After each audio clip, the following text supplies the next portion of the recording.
ಕೋದಂಡರಾಮಸ್ವಾಮಿಯ ಸನ್ನಿಧಿ. ಈ ಸನ್ನಿಧಿ ಬಹಳ ಹಳೆಯದಾಗಿರೋದ್ರಿಂದ ಭಕ್ತಾದಿಗಳ ಇಚ್ಛೆಯನ್ನು ಪೂರೈಸಿದ ನಂತರ ಭಕ್ತಾದಿಗಳು ತಮ್ಮ ಕೋರಿಕೆ ಈಡೇರಿಸಿದ ನಂತರ ಹೊಸದಾಗಿ ಕಟ್ಟಡವನ್ನು ಮಾಡಿದರು. ಈ ಕಟ್ಟಡ ಮಾಡಿ ಸುಮಾರು ಒಂದು 30 ವರ್ಷಗಳಾಗಿದೆ. ಅದಾದ ನಂತರ ಬಸವೇಶ್ವರ ಸ್ವಾಮಿ ಸನ್ನಿಧಿ, ಮುಂಚೆ ಆ ಸನ್ನಿಧಿಯು ಬಹಳ ಚಿಕ್ಕದಾಗಿತ್ತು. ಅದಾದ ನಂತರ ಈಗ 4 ವರ್ಷದ ನಂತರ ಭಕ್ತಾದಿಗಳು ಅದನ್ನ ಕೈಂಕರ್ಯವನ್ನು ಮಾಡಿ ಹೊಸ ಕಟ್ಟಡವನ್ನ ಮಾಡಿದ್ದಾರೆ. ಮತ್ತು ಇಲ್ಲಿ ವಿಶೇಷವಾಗಿ ಶನಿವಾರ ಬಹಳ ಜನಸ್ತೋಮ ಇರೋದರಿಂದ ಅನ್ನದಾನವನ್ನು ಸಹ ಪ್ರತಿ ವಾರ ಇರುತ್ತೆ. ಅದು ಸರ್ಕಾರದಿಂದ, ಭಕ್ತಾದಿಗಳಿಂದ, ಗ್ರಾಮಸ್ಥರ ಸಹಾಯದಿಂದ ನಡೆಯುತ್ತೆ.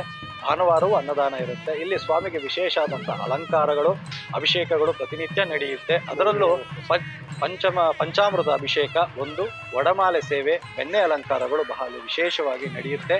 ಆಮೇಲೆ ಪ್ರತಿ ಮಂಗಳವಾರ ವಿಶೇಷ ದಿನಗಳಲ್ಲಿ ಪ್ರಸಾದ ವಿನಿಯೋಗ ಸಹ ಇರುತ್ತೆ. ಎಲ್ಲರ ಸಹಕಾರದಿಂದ, ವಿಜೃಂಭಣೆಯಿಂದ ಈ ದೇವಸ್ಥಾನದಲ್ಲಿ ಕೈಂಕರ್ಯಗಳು ಸ್ವಾಮಿಯ ಅನುಗ್ರಹದಿಂದ ನಡೀತಾ ಇದೆ. ಧನ್ಯವಾದಗಳು.